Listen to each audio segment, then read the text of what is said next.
There's a significant amount of grass cutting happening this afternoon, it seems. I'm taking the opportunity, since it's highly irritating while I'm trying to work, to just have that droning lawnmower sound. Don't know why people use that as a kind of white noise. It's very annoying. To do the vlog for today. So, what is there to talk about? It's one of the things that's been on the periphery of what I've been kind of wanting to, trying to, and having the time to learn for a while now has been Adobe After Effects, to complement the filming and editing side of things that I do. Having the ability to do something more complicated that looks a little bit shinier, that's got some utility as well, would be really beneficial. And there's things that After Effects does significantly better than Premiere. Motion tracking being one of them if I want to do some type of interesting transitions, but also it's really good for creating interactive bits of like motion graphic art, that sort of thing.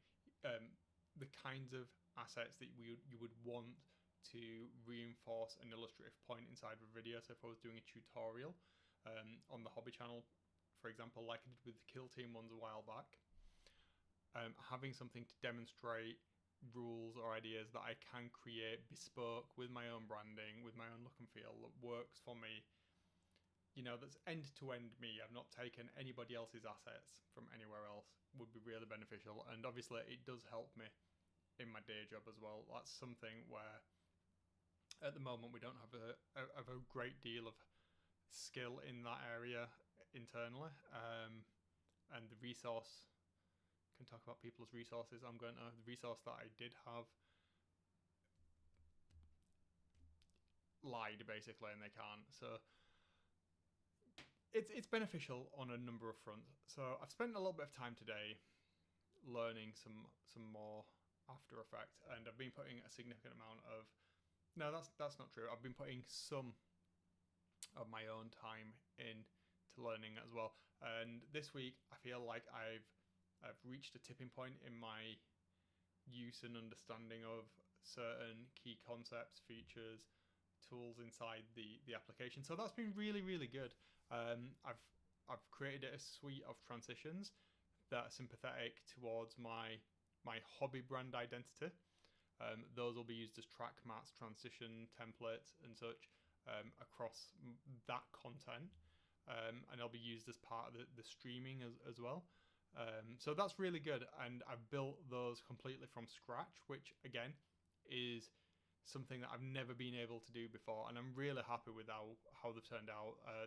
The ones that I've shown to people at the moment, even though they're only in black and white because I'm using them as track mats, like I say, but I do have the ability to add other bits and pieces to them. They've come out so much better than I actually thought they would, and when I compare that to my progress with editing, for example, or even these videos of trying to present and it being quite clumsy at first, and it being quite a gradual, I think, increase in ability to either present or to edit something coherently to the level that I am at now, has been a little bit different with this journey. I feel like I've gone from being able to do nothing in there other than follow tutorials, which is fine, that anybody can do that, but to actually create something from first principles and understand what you're doing, that is a significantly different proposition. I feel like I've kind of skipped those first awkward few iterations of something and come out with something that I would actually be quite happy to use in a commercial project for somebody that I was charging for, which is really interesting. Now, I wonder how much of that is the barrier of entry to After Effects. Like I say, there's very... how can I word this? This is, again, another one of those things that's really useful to be able to do these.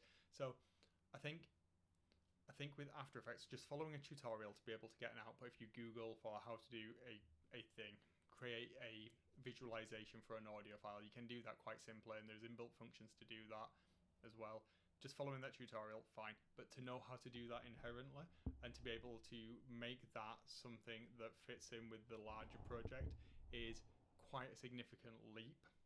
And I wonder if part of that is the barrier of entry into After Effects, rather than being, gradually you can use it for bits and pieces. It is actually more of a cliff face that you've got to have all of this knowledge to kind of get up there to a plateau where you are producing something that's reasonable quality anyway, rather than with like Photoshop or Premiere where it's got to allow you to do the basic things of the application in the first instance. Otherwise, there is less a value proposition there. Perhaps that's an incorrect perception from my part, and I'm looking at it from that. I don't know what it's like to not know what I don't know, if that makes sense.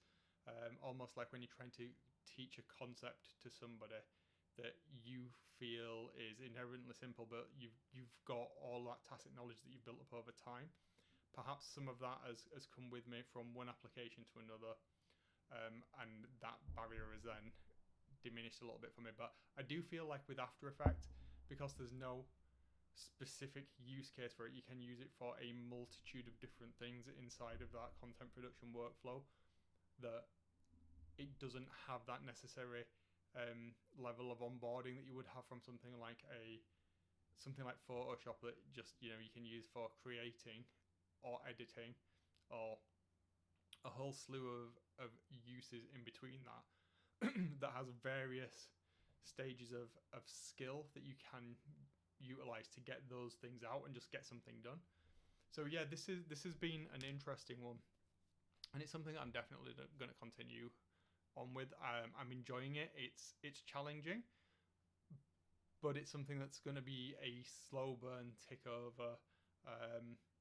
As I have a need to do something, I will then do it and learn how to do it from first principles myself. I'm not going to just look for a solution, download it and use that. I want to be able to create bespoke assets and understand what I'm doing and fit them in exactly into my workflow. So yeah, that's been the focus of my day to day. Like I say, it's a one of those bridge days between personal and professional, but it's certainly been a leveling up day overall in terms of that skill level, and that's put me in a fairly positive mood.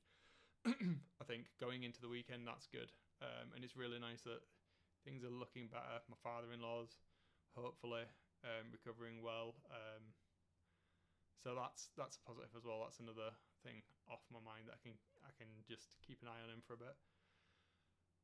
Right, I'm going to crack on. The lawnmower seems to have disappeared. I've got some stuff to finish off from a work day, and then I'm going to go and mow my own lawn, I think. That's not a euphemism. I'll see you later. Have a good one.